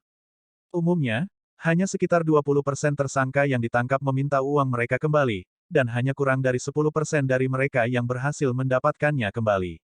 Orang bisa mengatakan bahwa setelah memasuki departemen kepolisian, uang itu sama saja hilang. Adapun obat-obatan terlarang, tidak ada yang bisa dilakukan polisi dengan itu. Apakah mereka seharusnya berkeliling menjajakan narkoba atau semacamnya? Atau memberikan obat-obatan kepada rekan-rekan mereka sebagai bonus? Hari ini, sepulang kerja, Luke akhirnya berkata kepada Selina, "Hei, saat kamu senggang, bisakah kamu memberiku lebih banyak latihan menembak?" Selina berhenti berjalan dan menatap Luke dengan ekspresi geli. Kenapa permintaan tiba-tiba? Lukas mengangkat bahu. Setelah menangkap dua pedagang itu, saya menyadari bahwa saya seharusnya segera mencabut senjata saya. Dengan begitu, itu akan jauh lebih tidak berbahaya bagi kami berdua. Tapi saya benar-benar tembakan yang sangat buruk, itulah sebabnya saya tidak segera mengeluarkan senjata saya, dan menggunakan kaleng kok sebagai senjata. Petik 2. Selina terkikik dan mengangguk. Benar, ini sama dengan mengemudi. Pengemudi baru akan gugup ketika melihat banyak mobil di jalan. Tapi aku cukup penasaran. Bukankah Robert seorang ahli menembak? Mengapa kamu tidak belajar darinya? Luke, bagaimana jika aku bilang aku tidak ingin melihat wajahnya yang sombong? Selina memiliki ekspresi penasaran di wajahnya. Kenapa dia begitu sombong? Luke, karena saya tidak pernah berencana menjadi polisi. Jadi, setiap kali dia menawarkan untuk mengajari saya di masa lalu, saya menolaknya. Petik 2. Tepatnya, dia bahkan mencibir Robert di masa lalu. Keduanya sudah terbiasa bertengkar satu sama lain, dan karena kebiasaan, mereka akan berbicara sampah satu sama lain, mengatakan hal-hal seperti, saya lebih suka menelan 100 peluru daripada belajar menembak dari Anda, dan seterusnya. Selina tertawa terbahak-bahak, lalu menepuk bahu Luke. Kamu sangat berani memiliki nyali untuk berbicara kembali dengan Robert. Luke tampak acuh tak acuh. Dia keluargaku. Tentu saja anggota keluarga perlu saling menoleransi kesalahan satu sama lain. Selina mengangguk setelah memikirkannya. Benar, baiklah, aku bisa melatihmu. Tapi apa yang saya dapatkan sebagai balasannya? Luke, kupikir kita partner. Selin tersenyum. Tapi pelatihan itu bukan bagian dari pekerjaan. Luke berkata, kalau begitu, apa yang kamu inginkan? Makan siang sebulan, atau minuman ringan, atau bahkan makanan penutup? Selina menjawab, tidak, saya ingin Anda bergabung dengan saya dalam pelatihan tempur saya. Luke ternganga. Pelatihan tempur seperti apa? Selina menjawab, seni bela diri campuran. Lukas segera menggelengkan kepalanya. Saya hanya tahu jiu-jitsu Brasil. Saya tidak tahu banyak tentang seni bela diri campuran. Selina berkata, itu sebabnya saya ingin Anda berlatih bersama saya. Kamu cukup bagus dalam jiu-jitsu Brasil, kan? Luke mengangguk setelah sedikit ragu. Aku layak dalam hal itu. Selina berkata, sempurna. Anggap ini sebagai pengalaman belajar bersama. Saya selalu ingin belajar jiu-jitsu Brasil. Saya pernah membaca bahwa itu sangat cocok untuk wanita dan sangat bagus untuk menaklukkan lawan yang lebih kuat. Luke menjawab, baik. Apa itu tentang jiu-jitsu Brasil yang cocok untuk wanita? Dia adalah laki-laki terus-menerus. Keduanya tidak repot-repot berubah. Selina melaju langsung ke lapangan tembak. Tepatnya, ini adalah toko senjata dengan jarak tembak yang melekat padanya. Itu dibangun di luar kota untuk menghindari keluhan kebisingan. Bab 21, Patrick tua kasar. Tempat ini juga dianggap sebagai mitra kolaboratif Departemen Kepolisian, karena disinilah kepolisian kota berlatih menembak. Robert adalah kenalan lama dengan pemilik tempat ini. Setelah mereka membuat kesepakatan untuk menjadikan tempat ini sebagai lokasi pelatihan bagi kepolisian, seluruh kepolisian ditawari diskon khusus. Juga, karena kesepakatan itu, sebagian besar polisi tidak mau repot-repot mengawasi tempat ini. Tidak ada bisnis yang akan senang berada di bawah pengawasan ketat kepolisian. Adapun apakah tempat ini menghasilkan pendapatan tambahan dari kegiatan sampingan yang kurang legal atau tidak, Robert tidak peduli tentang itu. Ini adalah Texas. Setiap rumah acak akan berisi beberapa senjata api. Berjalan di sepanjang jalan dengan senapan tersampir di punggung adalah kejadian biasa di sini. Faktanya, open carry diizinkan oleh undang-undang di sini. Pemilik tempat ini adalah seorang lelaki tua berusia sekitar 50 tahun dengan kepala berambut putih. Ketika dia melihat Selina berjalan, dia bersiul dan berkata, wow, keindahannya ada di sini lagi. Selina memberinya jari dan berkata, Patrick tua, tinggalkan pembicaraan kotormu dengan penari telanjang di Knox City. Pria tua itu mengangkat bahu. Bisnis sedang buruk akhir-akhir ini, jadi aku sudah lama tidak mengunjungi tempat itu. Pada saat itu, dia melihat Luke di belakang Selina dan langsung tersenyum. Oh, lihat siapa yang datang. Gadis kecil dari keluarga Robert. Mengapa kamu di sini? Saya pikir Anda membenci senjata. Luke tidak tersinggung. Patrick adalah orang dengan mulut yang sangat kasar, tetapi dulu sekali, Luke telah memberinya pelajaran. Sejak itu, dia dengan remeh menyebut Luke seorang gadis kecil. Ini karena Luke selalu suam-suam kuku terhadap senjata api, dan bagi orang-orang seperti Old Patrick, pria sejati akan selalu menyukai senjata api. Bahkan, Dia sudah menarik pukulannya ketika dia memanggil Luke seorang gadis kecil karena seberapa dekat mereka. Luke memberi isyarat pada apa yang dia kenakan dan berkata, lihat. Patrick tua melengkungkan bibirnya. Itu hanya seragam polisi. Apa yang istimewa dari itu? Hampir setiap hari ada petugas polisi yang datang ke sini untuk berlatih menembak. Luke menjawab, jika Anda melihatnya, mengapa Anda perlu bertanya? Saya tidak berlatih sebelumnya karena saya tidak tertarik. Sekarang, saya berlatih karena pekerjaan. Apakah Anda memberitahu saya bahwa semua koki suka memasak sebelum mereka menjadi koki? Patrick tua tidak bisa berkata-kata, tidak bisa memberikan jawaban. Pekerjaan adalah pekerjaan, hanya karena seseorang melakukan tugas sebagai bagian dari pekerjaannya tidak berarti orang tersebut menyukainya. Luke memberi isyarat pada Selina saat keduanya menuju ke lapangan tembak di belakang toko. Semuanya lebih besar di Texas, termasuk jarak tembak. Apalagi shooting range di luar kota seperti ini. Pemiliknya bisa membuatnya sebesar yang mereka inginkan. Ketika Luke dan Selina menuju, jarak tembak sekilas tampak kosong. Namun, suara tembakan masih terdengar. Hanya ketika mereka melihat dengan benar, mereka melihat bahwa ada sekitar 5 atau 6 orang yang berlatih menembak di jarak itu, dan bahkan dengan jumlah orang itu, tempat itu masih terasa agak kosong. Ketika keduanya tiba, salah satu karyawan Old Patrick datang dengan senjata. Selina adalah pelanggan tetap di sini.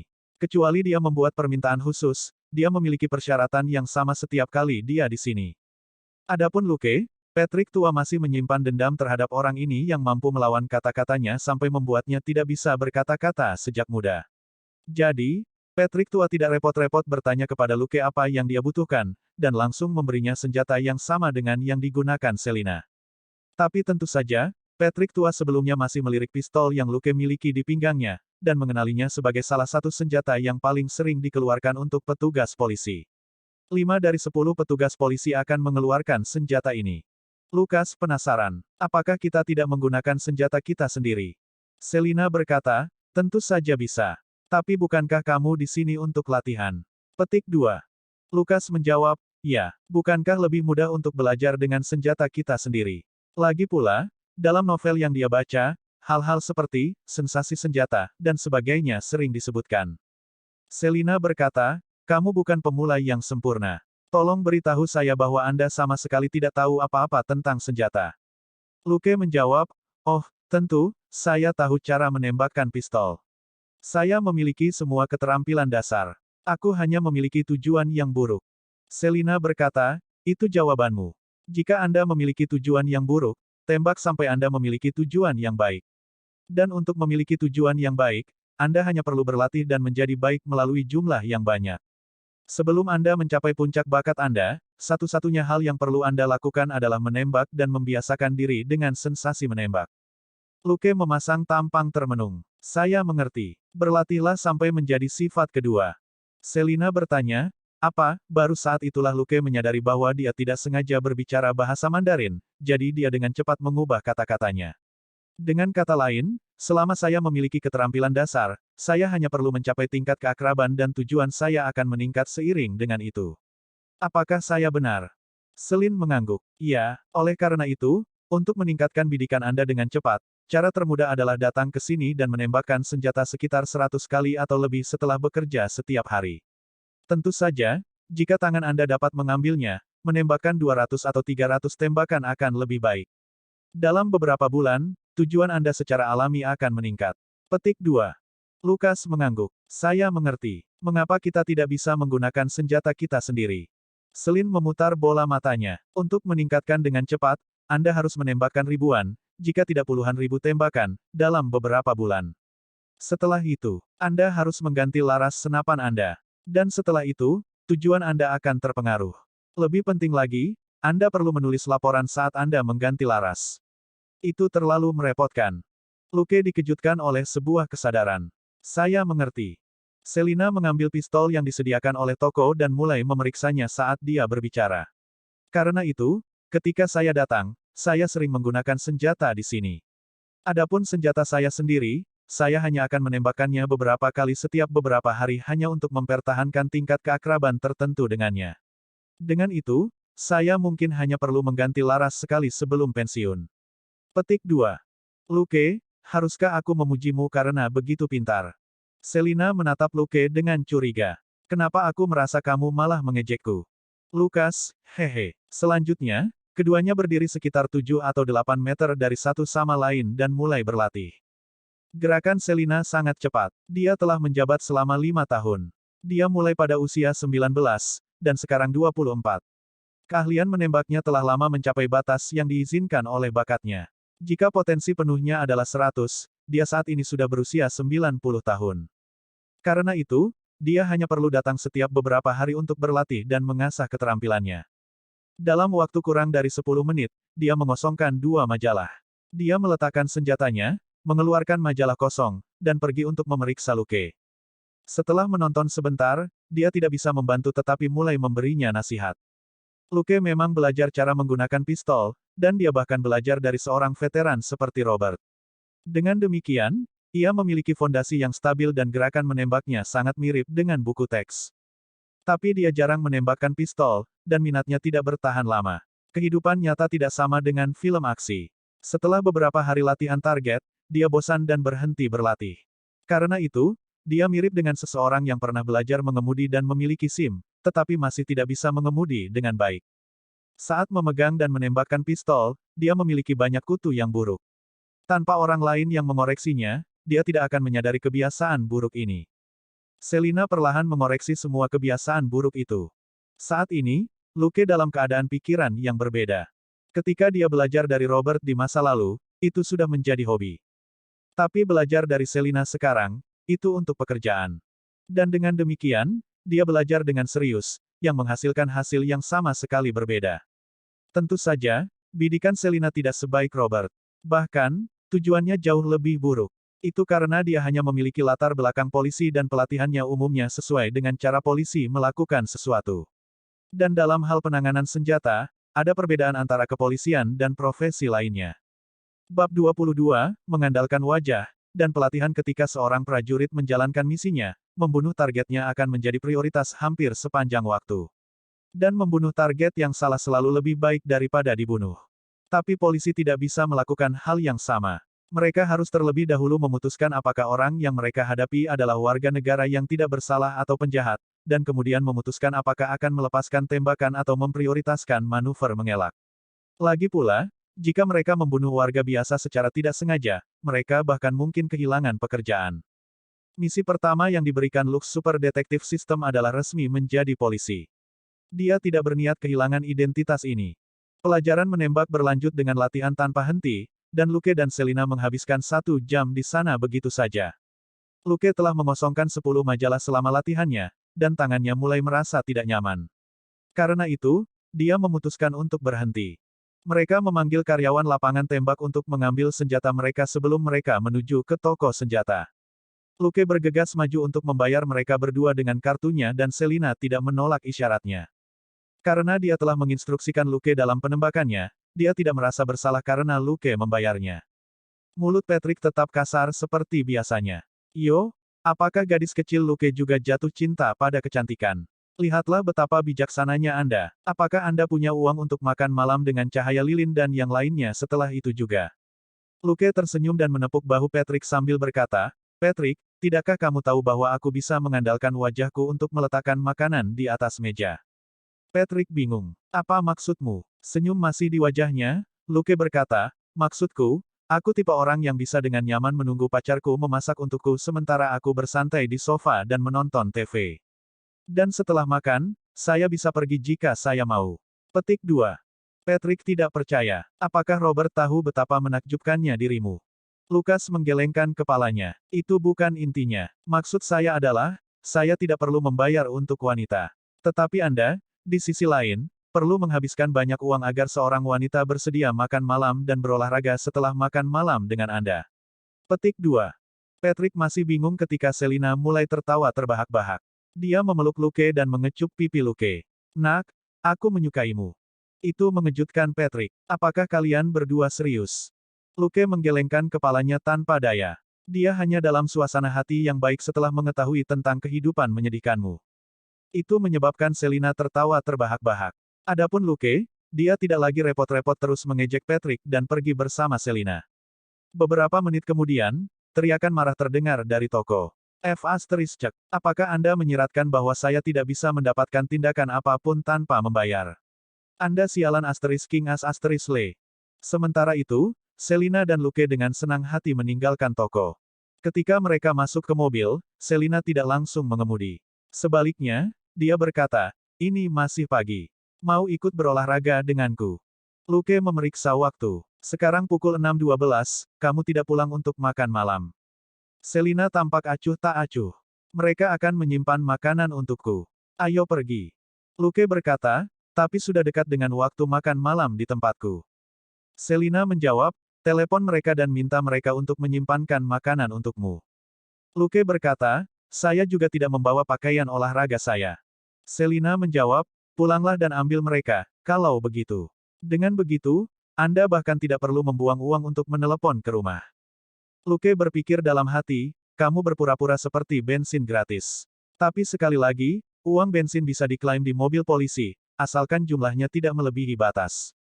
Akhirnya Lukas menyerah. Lagi pula, Selina sangat bersungguh-sungguh saat melatihnya sebelumnya. Membalas kebaikan dengan kebaikan adalah kebajikan besar orang Cina. Meskipun Luke sekarang bule, dia masih ingat itu. Jadi, setelah Selina mengirimnya pulang, dia mengambil pakaian pelatihan seni bela diri dan menyuruh Catherine untuk menyisihkan makanan untuknya sebelum dia pergi. Dia kembali ke mobil, dan melaju kencang. Catherine berdiri di dapur dan menatap mobil polisi yang akan berangkat. Dia kemudian berbalik untuk melihat Robert, yang duduk di meja makan. Apakah petugas di Departemen Kepolisian Anda diizinkan untuk berkencan satu sama lain sekarang? Robert tidak mendongak dari koran yang sedang dibacanya. Tidak. Catherine berkata, kalau begitu, apakah kamu tidak akan menghentikan mereka? Robert menjawab, masih terlalu dini untuk itu. Itu hanya akan terjadi jika Selina mengambil inisiatif. Bocah itu tidak akan pernah mengambil inisiatif. Petik 2. Catherine berkata, apakah kamu yakin? Robert menjawab, apakah Anda ingat Jimena? Gadis itu menghabiskan 2 bulan merayu Luke sebelum dia berhasil. Catherine tersenyum. Tapi saya pikir Selina akan lebih lugas dan agresif daripada Jimena. Robert akhirnya meletakkan koran itu dan menghela napas. Apa yang dapat saya? Pecat mereka. Saya mungkin juga berpura-pura tidak melihat apa-apa. Petik 2. Itu membuat Catherine terdiam. Jadi, ternyata kamu tidak bisa melakukan apapun pada mereka. Mobil melaju kembali ke kantor polisi. Seseorang selalu ditempatkan di Departemen Kepolisian, yang buka sepanjang waktu. Kali ini, Bob lah yang tetap tinggal saat shift. Ketika dia melihat mereka berdua masuk, dia tersenyum. Oh, kalian adalah teman yang sangat baik. Apakah Anda di sini untuk menemani saya karena Anda tahu itu membosankan di sini? Selina mengerucutkan bibirnya. Bob, khawatir tentang bagaimana membuat gadismu bahagia dulu. Baiklah, kita menuju ke gym. Selamat bersenang-senang.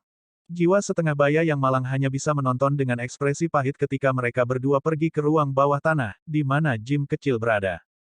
Karung pasir, dumbbell, barbel, chest expander, dan berbagai jenis peralatan lainnya dapat ditemukan di sini.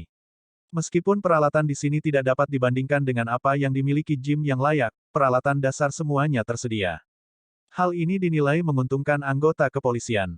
Jika tidak, jika mereka menghabiskan seluruh waktu mereka untuk berpatroli dan mengemil tanpa berolahraga, mereka akan berubah menjadi gemuk dengan sangat cepat.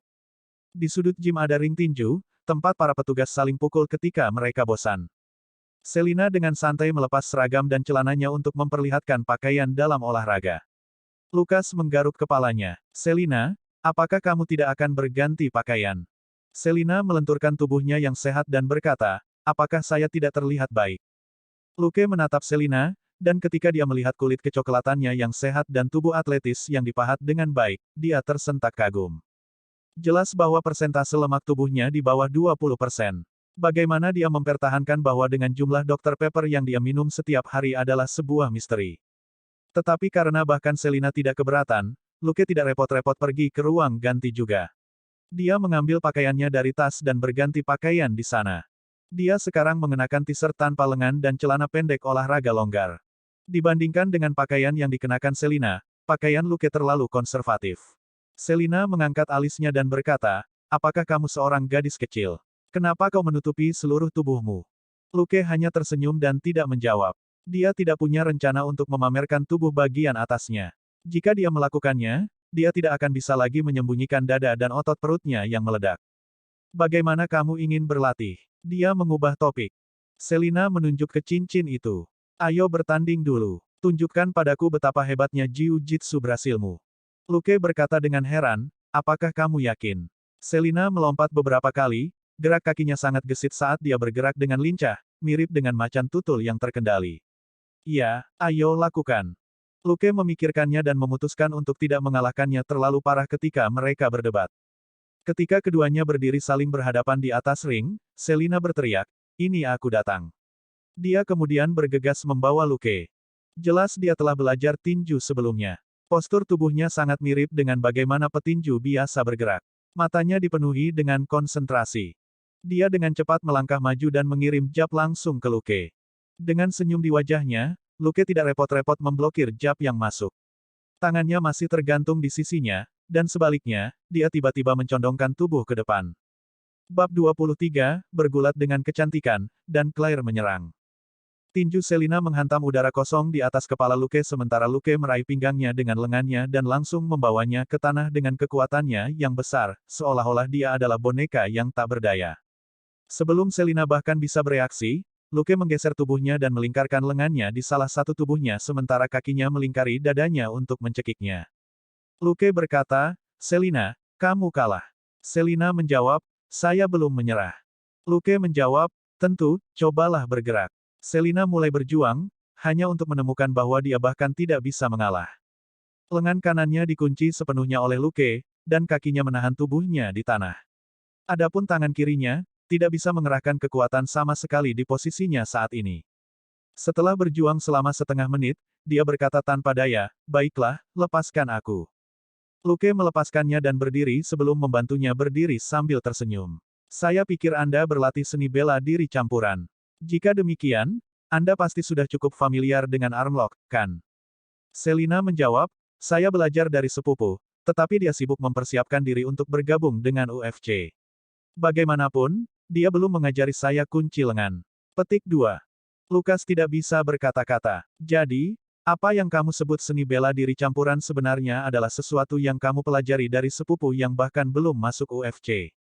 Setelah memikirkannya, Luke berkata, aku akan membeli sepasang sarung tangan.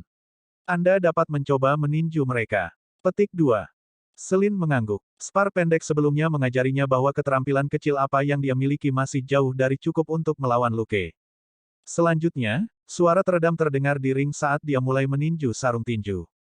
Setelah beberapa menit, Luke akhirnya memberi isyarat agar dia berhenti. Selina duduk dan terengah-engah. Luke menyingkirkan sarung tangan dan duduk sebelum berkata, kamu memiliki dasar-dasar dalam tinju. Untuk seseorang yang melakukannya sebagai hobi, Anda sangat layak. Namun, saya pikir Anda membuat pilihan yang tepat dalam memutuskan untuk belajar jiu-jitsu Brasil. Bagaimanapun, Anda seorang wanita. Dalam situasi di mana ukuran tubuh dan kekuatan fisik Anda tidak dapat dibandingkan dengan lawan Anda, jiu-jitsu Brasil akan memungkinkan Anda untuk menaklukkan lawan menggunakan keterampilan sebagai gantinya. Selain itu, tinju sangat banyak dipraktikkan, dan Anda dapat dengan mudah bertemu seseorang yang bahkan lebih baik dari Anda. Tentu saja, akan ada juga penjahat yang telah berlatih jiu-jitsu Brasil, tetapi jumlahnya pasti tidak akan setinggi mereka yang pernah bertinju sebelumnya. Oleh karena itu, Anda akan dapat mengejutkan mereka, meningkatkan peluang Anda untuk menang dalam perkelahian. Petik 2. Selin mengangguk. Kapan aku akan mencapai levelmu? Lukas tersenyum. Dalam hal keterampilan teknis, selama kamu tidak terlalu bodoh, kamu tidak akan kesulitan mencapai levelku dalam 3 tahun. Selina menjawab, itu waktu yang lama. Lukas mengangkat bahu. Saya sudah berlatih sejak SMP. Sudah 4 tahun bagi saya sekarang. Petik 2. Hanya setelah mendengar itu, Selina menerima bahwa butuh bertahun-tahun baginya untuk mencapai levelnya. Lagi pula, dia jelas bukan petarung jenius. Luke tidak memberitahunya bahwa bahkan jika dia memiliki tingkat keterampilan yang sama dengannya, dia masih bisa mengalahkannya secara instan. Bagaimanapun, 18 poin kekuatannya dan 14 poin ketangkasan bukan untuk dipamerkan. Salah satu alasan mengapa dia mengalahkan Selina begitu cepat adalah karena dia tidak pandai bertinju sejak awal. Apalagi tingginya hanya sekitar 177 cm dan beratnya hanya sekitar 60 kg. Selain itu, kekuatan fisik dan ketangkasannya jauh lebih rendah daripada Luke. Karena keterampilan, kekuatan, dan ketangkasannya tidak sebanding dengan miliknya, wajar jika dia akan langsung dikalahkan. Bahkan setelah meningkatkan keterampilannya, dia masih akan sepenuhnya ditekan oleh Luke dalam hal ketangkasan dan kekuatan. Paling-paling, dia akan bisa bertahan beberapa detik lebih banyak dibandingkan dengan hari ini.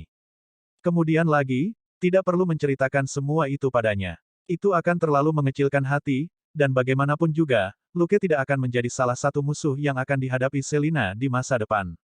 Selanjutnya, alih-alih berdebat, Luke melanjutkan untuk mengajari Selina dasar-dasar Jiu-Jitsu Brasil. Ini adalah sesuatu yang membutuhkan waktu. Hanya setelah berlatih sebentar dia bisa menggunakan apa yang dia pelajari dalam pertempuran. Jiu-Jitsu Brasil adalah seni bela diri yang sangat teknis yang tidak mudah dipelajari. Jika mereka berdua berlatih tinju, mereka mungkin akan saling meninju dan meninggalkan memar di wajah masing-masing. Adapun Jiu-Jitsu Brasil, itu jauh lebih sederhana. Selama mereka menahan jumlah yang tepat dan berhenti setelah lawan ditundukkan, tidak akan ada cedera. Bagaimanapun, berlatih Jiu-Jitsu Brasil dengan keindahan adalah pengalaman yang menyenangkan. Luke secara alami tidak akan pernah mengatakan sesuatu yang tidak perlu selama sesi pelatihan seperti itu. Setelah 1 jam latihan, Luke menghentikan sesi. Baiklah, pelan-pelan saja karena kamu baru mulai. Jangan melukai dirimu sendiri karena kita masih harus bekerja besok. Selina mengangguk dan bersandar di pilar, bermandikan keringat. Luke tersenyum dan membantunya berdiri tegak. Ayo, kamu masih harus mengirimku pulang. Selin memutar bola matanya. Aku tidak punya energi lagi dan kamu masih ingin aku mengirimmu pulang. Lukas mengangkat bahu. Baiklah, aku akan mengantarmu. Hanya saja, jangan minta SIM saya. Petik 2. Selina bertanya dengan rasa ingin tahu, di mana SIM Anda? Sudah 2 bulan. Luke menjawab, saya harap saya tahu. Apakah Anda ingin pergi bertanya kepada orang-orang di departemen kendaraan bermotor untuk saya? Tanyakan kepada mereka apa yang menahannya. Petik 2. Selina mendengus. Lupakan, orang-orang itu tidak berbeda dengan kemalasan. Mereka selalu meluangkan waktu manis mereka untuk melakukan apapun. Petik 2. Tak lama, Luke mengantar Selina pulang dengan mobilnya. Setelah dengan bijaksana menolak undangan ibunya untuk tinggal untuk makan, dia pergi dengan berjalan kaki. Ia berjalan pulang dengan santai.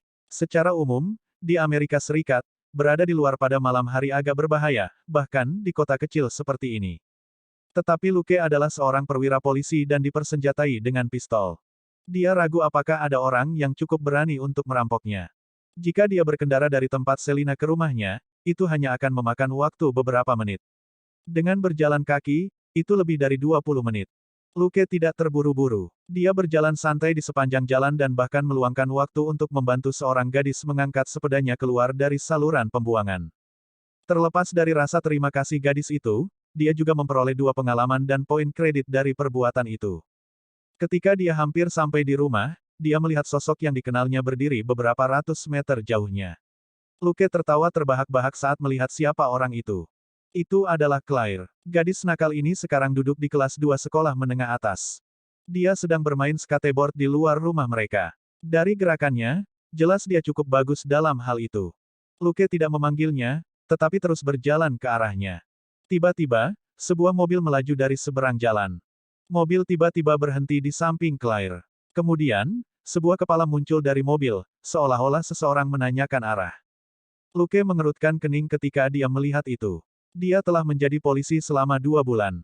Setiap kali dia melihat seseorang yang baru, sekarang sudah menjadi kebiasaannya untuk menilai apakah mereka berbahaya atau tidak. Poin stat yang dia alokasikan untuk kekuatan juga telah meningkatkan penglihatannya. Dengan demikian, dia dapat melihat bahwa orang di dalam mobil itu adalah orang Amerika Latin, dan untuk beberapa alasan, dia merasa bahwa orang ini tidak baik. Tetapi Luke dengan cepat mengatakan pada dirinya sendiri bahwa dia terlalu sensitif.